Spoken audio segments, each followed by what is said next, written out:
Welcome to the Immigrant Finance Podcast, a show dedicated to everything money, online business, and immigration, because immigrant families deserve to build generational wealth too. I'm your host, Adina, social entrepreneur, an immigration attorney, and financial educator and coach for immigrant families. I created the Immigrant Finance platform with my husband Mauricio, who immigrated to the U.S. 8 years ago after we struggled through the whole process of trying to figure out finances as an immigrant family alone. We wanted to share what we learned about building wealth with others along the way and created the Immigrant Finance School Group Coaching Program, where we teach immigrants and their families like you how to manage their money, get started investing, and build online businesses in just weeks, all with group accountability and support. Our clients have been able to get started investing and develop lifelong plans to build generational wealth regardless of their immigration status, actually launched an online business they've been dreaming of starting for years, bring in enough income to leave a job with a shitty boss, and book up their calendar for the rest of the month just after announcing their new coaching business. I'm coming to you with a new show several times a week with stories about online business lessons, money and mindset insights, and guest interviews to help you become financially empowered. Each episode will switch between personal finance and online business topics. Now let's get to this week's episode. Hello, how are you? This is Adina from Immigrant Finance.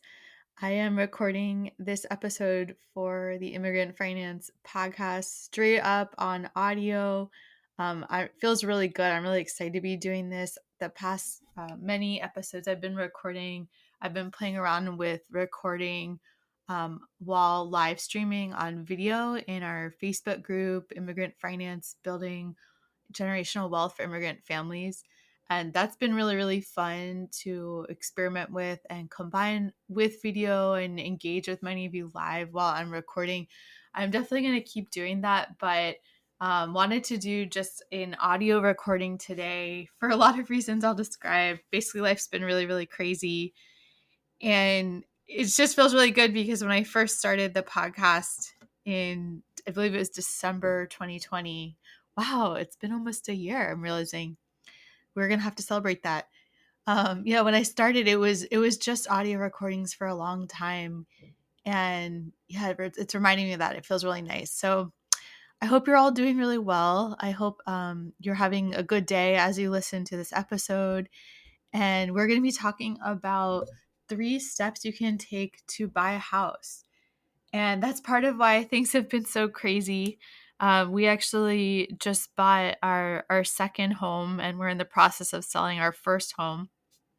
So it's been totally insane. It happened really, really quickly. We basically have been wanting to buy a bigger home and get a little bit more space for like a year now. There's been a lot of mindset challenges with that, which is why I'm going to dive into some today and share some strategies how you can get past the challenges that come up. But yeah, we've been looking for over a year, and it was very challenging because mostly we couldn't see ourselves as being able to or deserving of having this bigger house that we wanted, and the financial implications of that, and paying a higher mortgage, knowing what we wanted and having to make a decision around that and where we wanted to live. Excuse me. There's a lot that goes into that took a really long time to figure out. But also, we've been looking, and there's just been, nothing we could find that was what we were looking for.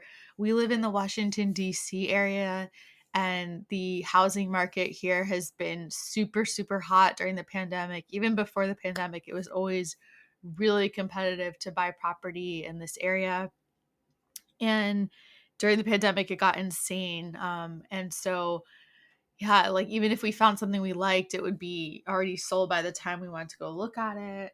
But basically, we went through all of the mindset hoops and hurdles to finally get clarity on what exactly we wanted, and seeing ourselves as actually being able to do that and have that. And then the perfect place popped up. Mal has been looking every day for months, and we haven't seen anything. And he finally found this place that is exactly what we wanted. Has every single thing we were looking for.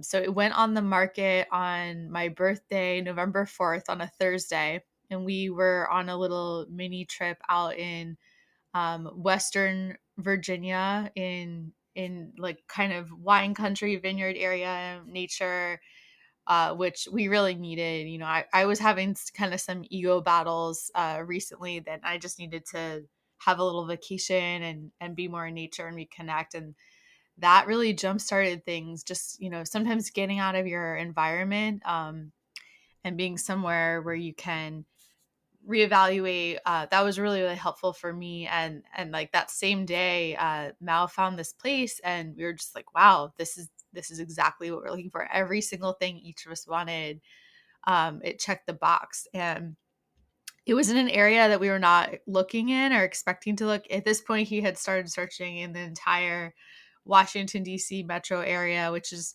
3 jurisdictions. There's Washington, D.C., Maryland, and Virginia. We currently live in Virginia. I'm actually originally from Maryland, and my family lives there. So we were really hoping to move to Maryland. That's where we had been looking, to be closer to them. And it just turned out that to be anywhere close that would still be somewhat driving distance to DC to get to jobs and stuff would just be extremely expensive, and it was starting to become impossible. And this place popped up in another part of Virginia that we weren't looking in, but is a beautiful area. um, and it's about the same distance as we are now, from my family, and but still like not a awful drive to Washington, DC, where I practice as an immigration lawyer in my day job.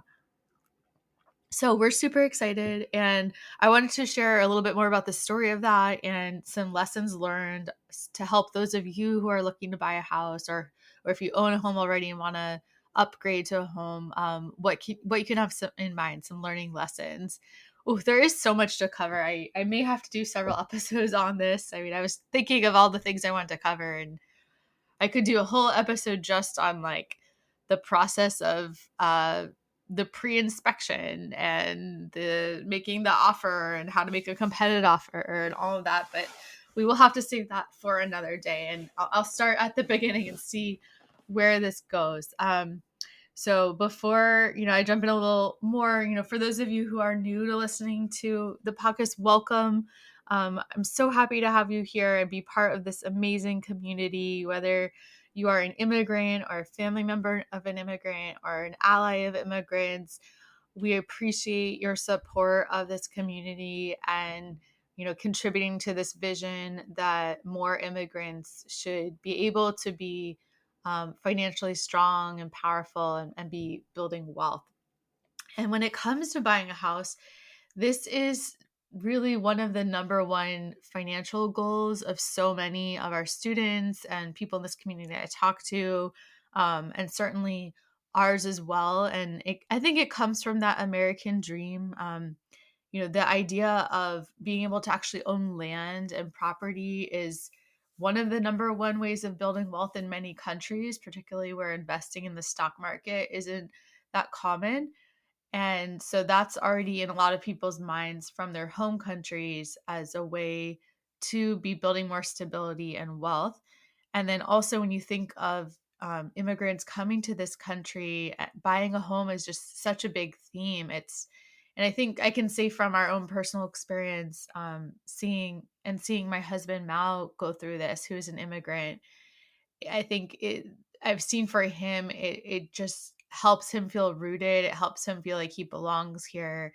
It helps him feel like he has, made it in some way after all the financial struggles that we've gone through.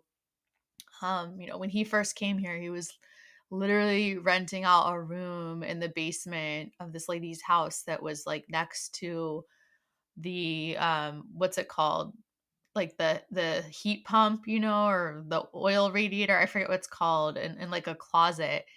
And so for him to be in a position where he can actually own his own home and to love that home and feel really good about it and feel like there's space to grow and expand and have a family there is, you can't beat that. It's so tangible. It's something that you can't feel or see when you're doing other ways of building wealth, like investing in the stock market. You can't feel and touch that, right? And so owning a home is so, so important. And it really is a powerful way to be building wealth. It's one of the strategies we recommend in addition to investing in the stock market and starting a business and investing in yourself. Because when you're buying property, there's so many financial benefits. Um, there's also cons as well, right? That's kind of beyond the talk for today. But some of the pros are that you can basically live for free while you're living there, assuming you've bought property in an area that is going up in value over time. So you have to make a smart decision about where you buy property. But assuming you do that, the value of the home is going to be going up over time. And so what happens is when you're paying your mortgage payments, if you've taken out a mortgage loan, you actually get all that money back if you sell the house later. Plus, you get all of the increase in value that beyond what you originally purchased the home for, and that's basically the profit, the increase in value of the home, and that's just money you make, right? For doing nothing, just for living there. Plus, all of the years you spent living there, paying those mortgage payments, you get those back when you sell it. Unlike when you rent an apartment or rent a home, you never see that money back, that money you pay every month in rent. So for that reason, just being able to live for free and then having that growth in the value of the home and earning that passive income as the value goes up, those are reasons why owning property is a very powerful way to build wealth that many people in this community already understand very, very well. And sometimes when you do make a smart decision and the value of your area is going up, and you can actually get extremely high rates of performance of the percentage and value that the house has gone up way beyond the stock market. So we were really lucky, and the home that we own now has gone up in value over time and at a percentage that we would not have seen in the stock market during that period. Um, so it's a powerful way, and that's a reason why it's so important to learn more about strategies of how to actually put yourself in a position where you can buy a home, because it's expensive. It's not cheap to buy a home. If you're a first-time home buyer, there are a lot of amazing loan programs out there where you don't need the full down payment. Down payment is basically like a percentage of how much you're buying the house for that you have to pay in cash up front when you're taking out a mortgage loan. And there are these first-time homeowner programs. You can research in your state and your area what's available. And there's also the NACA mortgage program that a lot of students in our community have used and really enjoyed, where I believe it's a 0% down interest rate. And you have to go through the program, which has a lot of educational requirements to do that. But yeah, so there's ways to do it without a down payment or with a very low down payment. But that's not available to a lot of immigrants, as many of you know. Particularly our community members who are undocumented have a really hard time finding access to loans that are going to allow them to have a low down payment or low interest rate, and particularly if you're using an I-10. So that's something that can get very complicated. So I want to talk really about what that looks like to save up the down payment. And also, if you're buying a second property, right, or if you're selling, your current property and upgrading to second property, then you won't qualify for the first time homeowner benefits and programs, and so you will need to have more of a down payment. And generally, it is recommended to have a 20% down payment, which is pretty high. That's a lot of cash, especially depending on the price of the home, right? And so, yeah, hard to do that. So I'm going to tell a little bit more about our experience recently buying this home, this crazy, crazy experience. And a lot of the mindset challenges that got in the way and caused us to have to go through a process for a whole year to even get in a place mentally where we could see ourselves as buying a home. So, what did we want? Well, when we started realizing we wanted a bigger place. Well, first of all, we love our current place. We're so grateful for it. This is where we've started a family, where we've had our daughter. This is where we started our business, where we started Immigrant Finance.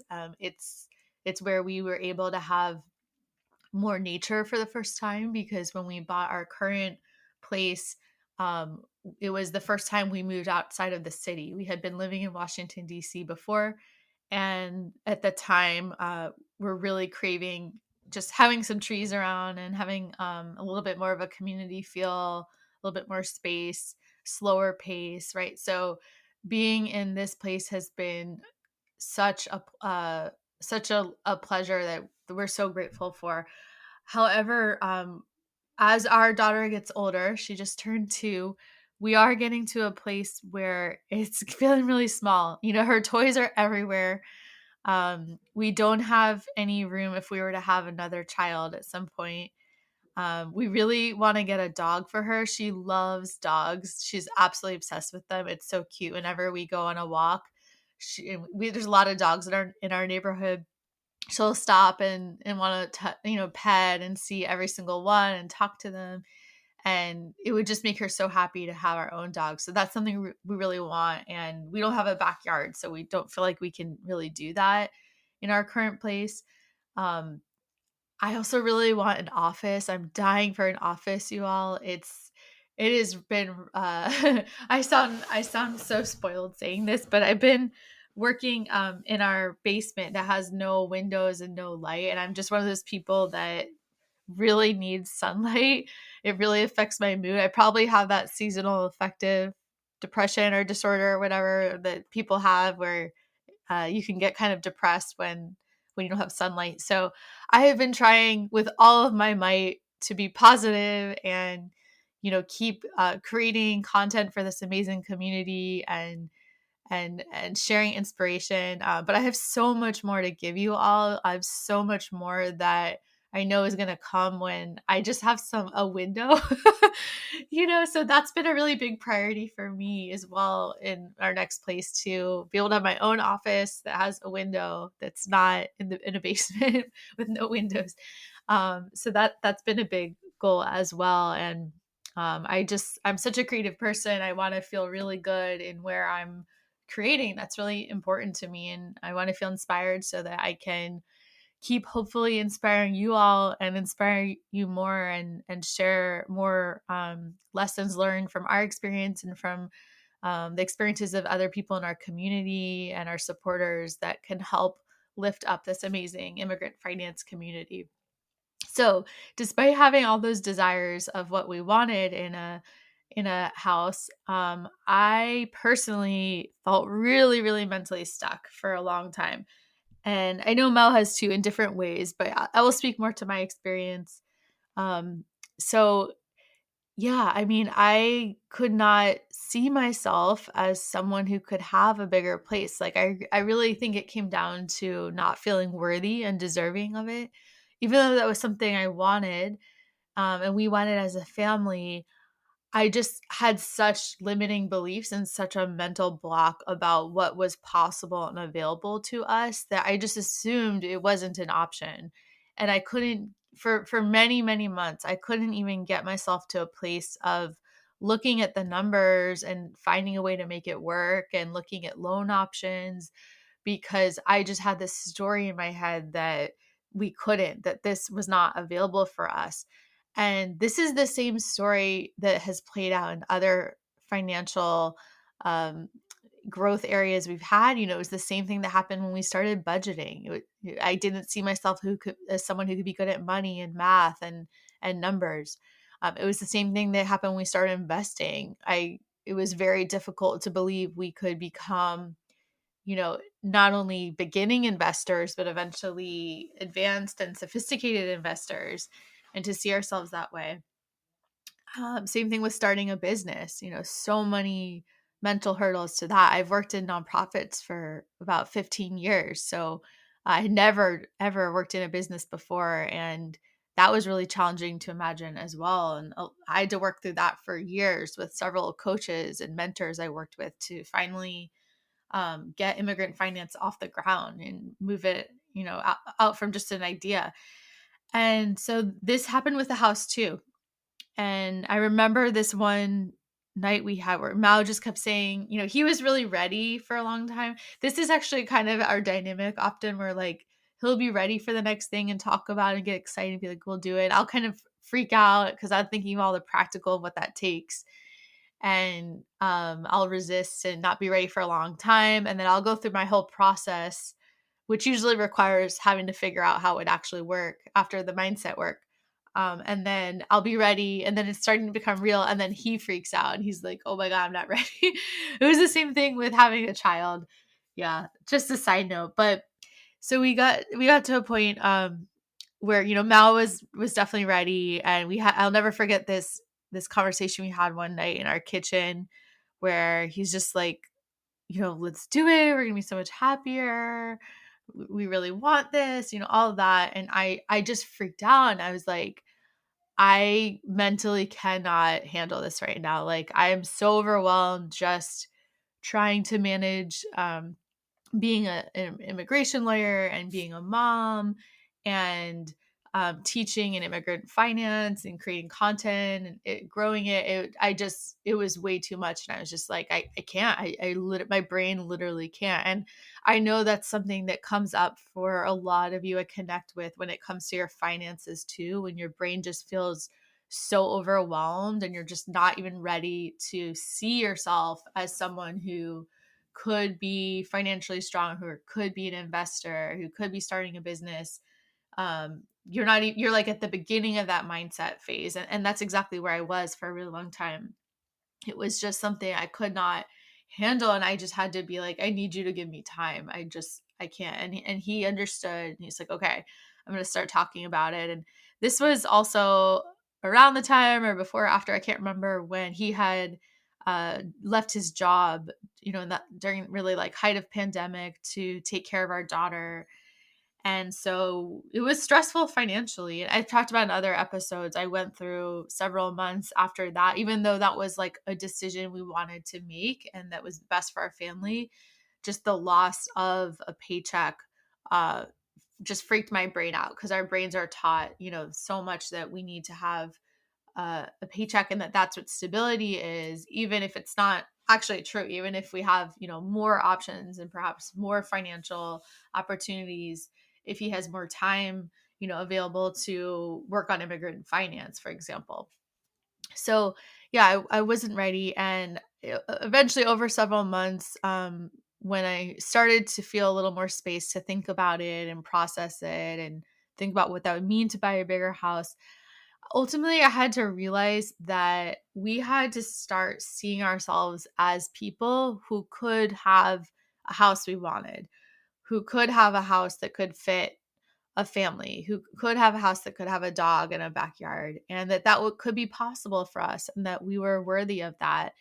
I had this idea that only certain people got to have that and we wouldn't be able to. And it just goes to if you've had financial struggles like we have, that stuff gets really ingrained in your brain. Even if you're not in that situation anymore, your brain can go back to that. It lives in your subconscious. So and it usually gets triggered and comes up whenever you're going to the next level. So this buying a bigger house is an example of us going to the next level. And so my brain went to the freaking out of what it was like, when Mao had just first immigrated here and we really struggled for a few years and we lived paycheck to paycheck and we were in debt and all of that. I couldn't distinguish it. Like, and when that happens and your ego really takes over and your fears and your doubts, you don't think rationally. It's very difficult to be logical. So that's just something to be aware of if that's coming up for you at all with any financial moves that you want to be taking. Is it the fear that's dominating, clouding your mind and making you overwhelmed? Because that's really normal. And that's what was going on here. And I had to basically find a way over months to like wade through that. And like, I think of it as kind of like this really dense, like, I don't know how to explain it, almost like if you were swimming through dark jello or something. I don't know. That's what my brain is seeing. Like if you're swimming, but it's really, really difficult to swim and you have to like pull so hard with each stroke of your arm. So that's how it felt to just like get to a place for over months where I could even consider that this could be something possible for us. And so that was the hardest work actually of buying a house. And it was the same it was the same thing with the first place we bought too. I remember going through that as well. So once I started to realize that that's what was going on and it was the mindset stuff, easier said than done to just be like, oh, I'm not, it's mindset stuff. Like I'm just going to fix that. It takes time. So I started going through my process for that and just started asking myself some questions and letting myself explore a little bit and learn more and figure out, what the numbers could look like.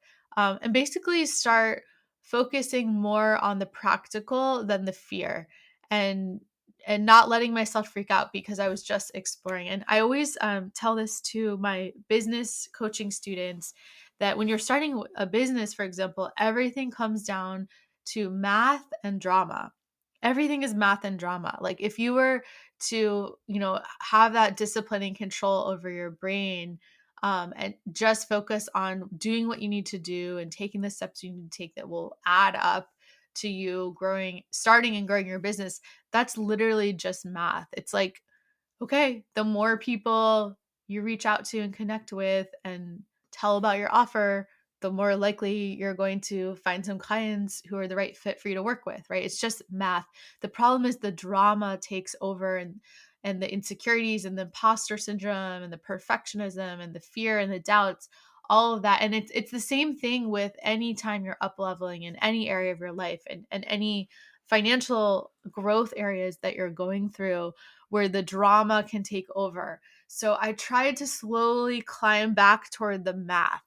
And so what that looked like was one of my first steps was researching loan officers and learning more about what it would look like to take out a mortgage loan for this new house and what amounts could be available to us.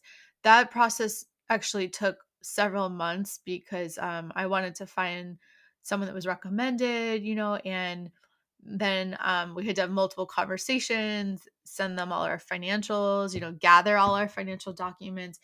And it was extremely helpful. I would really recommend taking that step because I didn't know where we were at, or what we could afford until going through that process. So, beginning to apply for a mortgage loan is a way to figure out your numbers and what resources you actually have available. And like when you start to do that, you can start to climb a little bit out of the fear. And it's the same thing with other financial areas like budgeting or investing. It's like, okay, I'm just going to find myself some resources that can start to show me how to do this correctly. And I'm just going to learn step by step, little by little, and start to get more familiar. And when you do that, that's how you become an investor. That's how you become a budgeter. That's how you become someone financially strong, is just taking those steps to learn a little bit more and focusing on the math, not the drama. So it really all came down to swimming out of that limiting mindset I had been in, where I really didn't believe it was possible. And that wasn't based on any logic. I didn't know what the numbers were. So I actually didn't know for sure whether it was possible or not. But I had a story in my mind that was dominating that it was not going to be possible for us to ever have a bigger home with these things that we wanted, like a backyard and an office and a room for, more family at some point. So, all came down to mindset. And, once I began that process of like starting to figure out the numbers and moving more to the math and slowly climbing out of the mindset, seeing what it would look like. Still very difficult to buy a home and find a home because at least in our area or in any metro area, I'm pretty sure it's very difficult to find a place of what you're looking for in your price range, and to actually get it because there's a lot of competition. and you have to compete usually. Usually when you're putting an offer on a house in these more urban areas, at least, there's multiple other offers. So you have to compete, you have to be decisive, you have to think quickly. Um, and it's just so hard to find the right place in the first place. They real estate agents are always going to tell you, you never find every single thing you want. You always have to give up something, right? But a lot of it is about starting to be decisive and figuring out what exactly you want and then looking for that, right? And then starting to be decisive about going to visit places and see them in person, and then consider putting an offer on once you figure out the financing for it. And again, this is the same thing with finances and business. Same exact thing. You have to start being decisive, and you have to decide that you're going to be someone who has a financial plan, and you're going to have to make decisions to go create that plan and then to start implementing that plan. It all comes down to decisions. So ultimately, going through this whole process, like I said in the beginning, we were so fortunate to actually find a house that had a lot of the things we were looking for. Again, you're not going to get every single thing perfect. Most likely, it's not exactly where we wanted it to be. We wanted it to be in Maryland. It's in Virginia. There's a couple other things, but it has almost all the main things we really wanted. So we're so grateful for that. And I think a lot of it came down to like spending that time to really work on the mindset to believe and see we could have a bigger home, and then doing the practical, focusing on the math and figuring out how to make it work, and figuring out the financing and figuring out what resources we have to actually make it possible. And the most transformative part of all of this, and going through any mindset work you do when you're up leveling, and especially with your finances, a lot of it is about stepping into your higher self. So if you haven't heard that term before, your higher self is kind of this idea of like who who you ultimately are meant to become, who you ultimately are. What is your sole purpose? Like, why were you put on this earth? Like that kind of thing. And we all have a higher self that throughout our life we are evolving to become more and more of. It's becoming truly who you are. And you know that was one way to guide the decision making toward the end, when it was risky to put in an offer, it was risky to move quickly without having a lot of time to think about everything. Was thinking and making decisions more of like, what would my higher self do right now, instead of the current me that is afraid and still kind of maybe believes we don't deserve this, right? And that's what we did as a family too. And it was very interesting because when we came really close to actually putting in an offer and going for this house, that's when Mal had his freak out. And he articulated a lot of things that I was actually surprised to hear, but uh, also not surprised, because it's stuff that I see with our students all the time, that I see a lot of people in the immigrant community go through. Of like, he kind of freaked out. He's like, I like can't see myself as like being in that neighborhood. Like I see myself as like a poor immigrant, and like I don't know if I belong there. And he just freaked out. He's like, I can't see myself actually being in this house. And even though he really wanted it, he was so excited about it. He had found the house. It was exactly what he wanted. When we went to see it, he fell in love with it. When it came to actually make it happen, those fears and doubts and insecurities came up. And I'm just sharing this to show you all that it's so normal. And this is how our brains work when you're going to the next level. So if you're like ready to jump in and get your money together and your finances together, and you're having thoughts like that come up, that's what's going on. It's just your brain freaking you out, and you're trying to keep you where you are because you're about to go outside your comfort zone and go to the next level.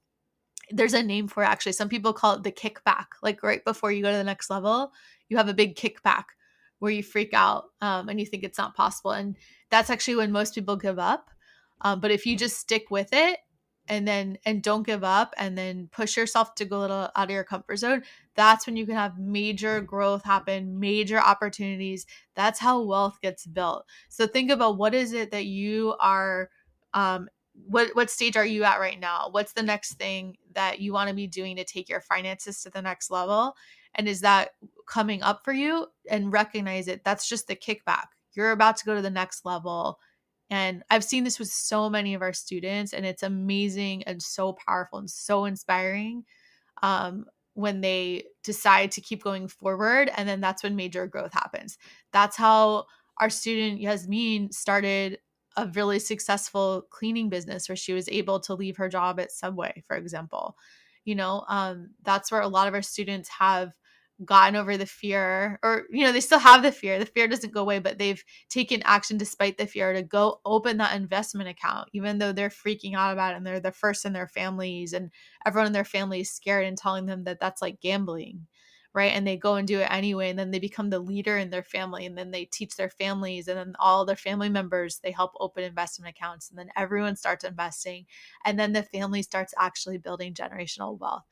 I get so excited about all this. So, but yeah, that's that moment. That's that moment where you want to keep going and don't give up and don't let the fears take over and dominate. Okay. We're here to support you too. Like if you're there, this is why we give free 30-minute consults. I'm so happy to help coach you through that and to support you so that you can step into your higher self and what you're meant to be doing and having and living. So I'm going to cover another 3 steps to sum up of how you can get started with buying a house. So taking some lessons learned from our experience, but a little bit of what I've shared. The first is to get clear on your financial goals. So you're not, we all have so many financial goals, and it's really hard to move any of them forward if we're not clear about them. So you need to have crystal clarity. And so we got that clarity through this process that buying a bigger home was our number one financial goal this year. And so we put all of our energy and strategy and mindset work and effort into that goal instead of spreading ourselves thin across 10 goals that wouldn't really go anywhere. So one of your goals is buying a house, like figure out, is that like your number one goal? Is it in the top 3? Is it one of 10? Like how much of a priority is it? And if it is your number one goal, or whatever is your number one goal, you then can make an action plan to make it happen once you have that clarity. So in the case of buying a house, you can figure out how much you would actually need for a down payment. And then you can implement it through your budget and your financial systems. This is exactly what we teach people in our Immigrant Finance School program. So if you could benefit from some guidance and support on that, we would love to help you so that you can actually turn your financial goals into reality through a budgeting system and other systems to implement it. The second thing is focus on the math, not the drama. That was ultimately how I crawled out of that mindset muck I was in, and all the fears, was starting to ask myself some questions and learn more and figure out practically how this would work, and get away from a little bit the over dominating story of we don't deserve this and this is not possible for us, of not seeing ourselves as people who could have a bigger house and have what we desire and have what we wanted. That's one way you can also start kind of moving from scarcity mindset to more abundance mindset.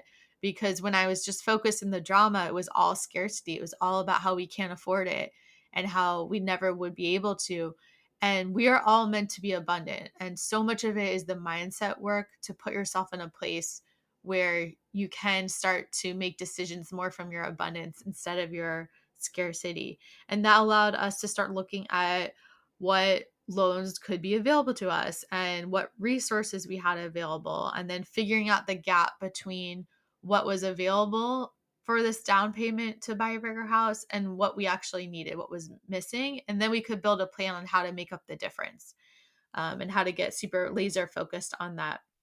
And there's many ways you can make up that difference. You can focus on increasing income, you can invest, you can save, you can leverage credit that's available to you. Many strategies are available. And then the last third step is to focus on the mindset work that can move you to someone who does believe in yourself, as someone who can be building wealth, as someone who can have the life that you deserve. It really all comes down to self-worth. Again, easier said than done. I told you this took me a year with this particular decision point to develop the self-worth to believe that we could be people who could have a house that we wanted. And when you start to step into your true higher self and start to believe in your abundance of what's possible, that's when you can start asking yourself better questions. So that's what allowed me to go from we can't afford this, this is never going to be possible for us, this is going to take 10 years to save for, to asking questions like what type of mortgage loan might we qualify for, and what's the lowest interest rate we can get, and what are some ways we can start increasing our savings goal for this right now, and what are neighborhoods we could look at that are going to be more affordable to get the kind of house we want that's going to be within our budget, and who are real estate agents who know those areas, and what houses are on the market right now in those areas. So you start to ask yourself better questions instead of just I can't afford it, and then the answers start to come. Our brains are actually designed to come up with answers. So it's all about asking those better questions, more from a place of abundance, more from your higher self, rather than the scarcity, the fear, the doubt, all of that. So those are the three things that you can do to start getting yourself in a position to buy a house. And I hope this was helpful. So number one, get clear on your financial goals. Number two, focus on the math, not the drama. And number three, make a plan to make up the difference of what you need, and do the mindset work to actually move to being someone who believes in yourself to build wealth and have the life you deserved. I hope this helped support you if this is something you're thinking about or with other financial goals. If you enjoyed this, this is a great example of the type of coaching I do in our signature program, Immigrant Finance School, which is a building wealth group coaching program, an online course for immigrants and their families. We empower people to make this shift from surviving to thriving so they can build generational wealth by focusing on money management, investing, and increasing income, including by starting online businesses. So if you'd like to learn more, head on over to immigrantfinanceschool.com. And I hope you have a wonderful rest of the day. Thank you so much.